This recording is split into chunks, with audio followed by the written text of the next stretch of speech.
haven't done a cricket debate for a long time because I'm not really the cricket expert here. That's why supplementing me, complimenting me, supporting me, and making up for my handicaps tonight is Arun Lal with us in the studio. Arun, thanks for coming. Absolute pleasure. And thank you actually to you and to Boria and to Amir Sohail out there. Thank you to three of you for taking us through our World Cup journey. And I also want to welcome Mihir Bose, who's joining us from London, former sports editor of the BBC. And tonight, this is the India-Pakistan debate. Noman Niaz is sports editor of the very popular Pakistan channel Express 24/7. Thank you very much, gentlemen. So, you know, I want to... I don't know who's the neutral party here. Mirda. Mihir Bose is the neutral party?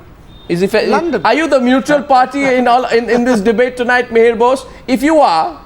Come on. I've long failed the Norman Tebbit cricket test. I wrote the history of Indian cricket. I couldn't want anything less than a thumping Indian victory by at least 200 runs or 10 wickets. Good to hear that. That's fantastic. Never doubted that.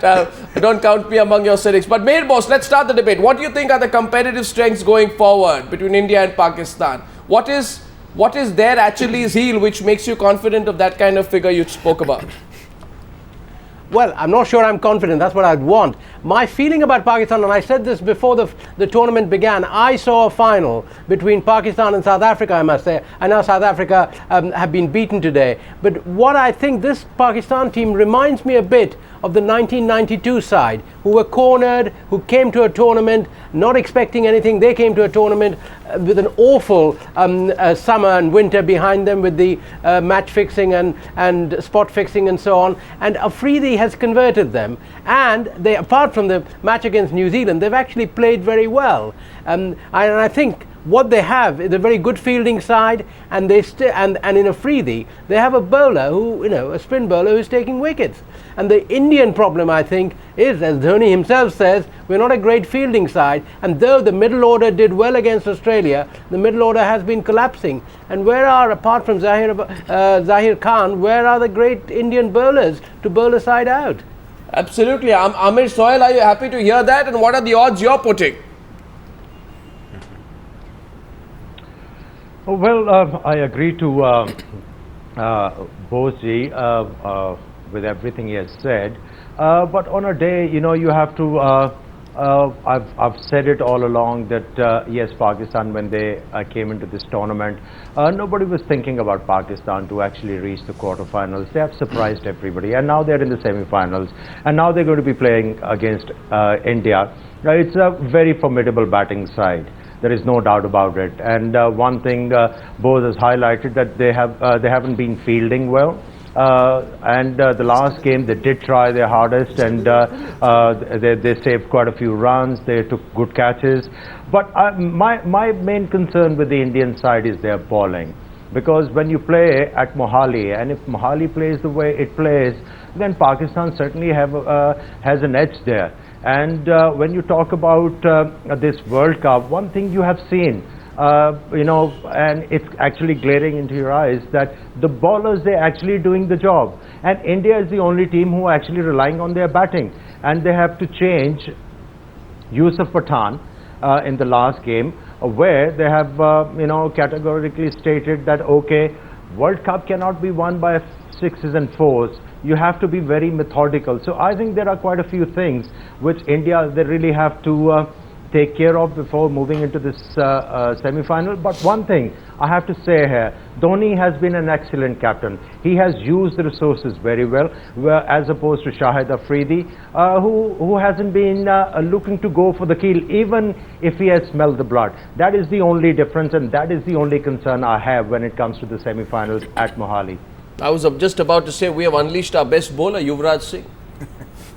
But do you think that's so much, you know, Arun, do you think that's a weak point for us? Oh, it certainly is. Huge weak point?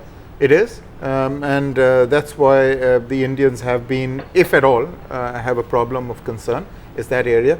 But having said that, you know, at least in the last couple of games, we've got somebody like Ashwin, who's a big asset for any captain. Absolutely. He's coming in and bowling in crucial times, in power plays, and he's got the heart of a bowler. He's an aggressive, you know, he's got the aggression of a fast bowler in the guise of a spinner. So he's been doing a fabulous job.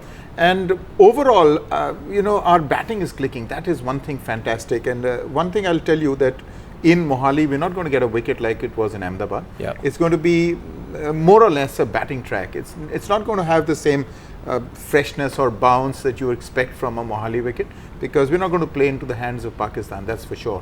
And moreover, it's this time of the year where you don't have that kind of moisture. It's going to get a little drier. It'll get dry. And I expect it's going to be a match-up between Pakistan's bowling and India's batting.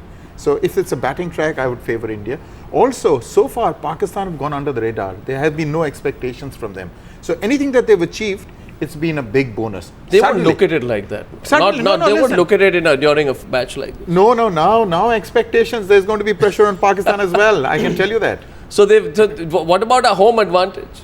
Home advantage, certainly. I'm saying that we're going to be able to get a wicket that would apparently, at least at the start, to be able to suit us and our batting. So we would be expecting that we get over a 300 score and then put pressure on Pakistan. To Noman, my next question is, Noman's joining us from Lahore. Noman, what is the best way to put pressure on Afridi? What is the best way to put pressure? What is his chink in his armor? As a veteran sports journalist, please reveal for Dhoni and company and all our delight. Well, first of all, it's always a privilege that I've been asked to come here and to sit in this elite company. I personally feel that Shahid Afridi, presumably I totally agree with Amir Sohail the way he was trying to delineate that if it comes to captaincy between Mahendra Singh Dhoni and Shahid Afridi, there's a huge difference, because Afridi at times, he has been overtly defensive. But as a bowler, he has led from the front. He has already 21 wickets. His drifter is doing tricks. He's coming in the middle overs and providing regular incessant breakthroughs to the Pakistan team. And I personally feel if India, they need to tackle, it will be really very intriguing to actually play against him in the power play. And I personally feel if the Indian batsmen, they just try wearing out Afridi in the middle overs, it will be the only solution to them. And I personally feel, again, I have to re-emphasize the fact that Indian batting on paper is absolutely fabulous and impeccable. But at the end of the day, if you could recall, they lost 9 wickets for 29 runs against South Africa. It's one and game. 7 wickets for 51 against West Indies. So I personally feel that their middle order, it hasn't really exploded the way it was expected, and I think India also has certain breaches, and it will be slightly tougher for them to play against the top quality But at the spin same which time, Pakistani no, bowlers they have been 300. able to produce. Okay, Boria's rebutting you. Finally, we're getting some debate on tonight. Boria, waiting for the debate. You know what? Our tail has started wagging, hasn't it? You don't need the tail. You've got 7 batsmen. Look, every match that India has played, you've got 296, you've got 268, you've got 375, you've got 260 chase down against Australia.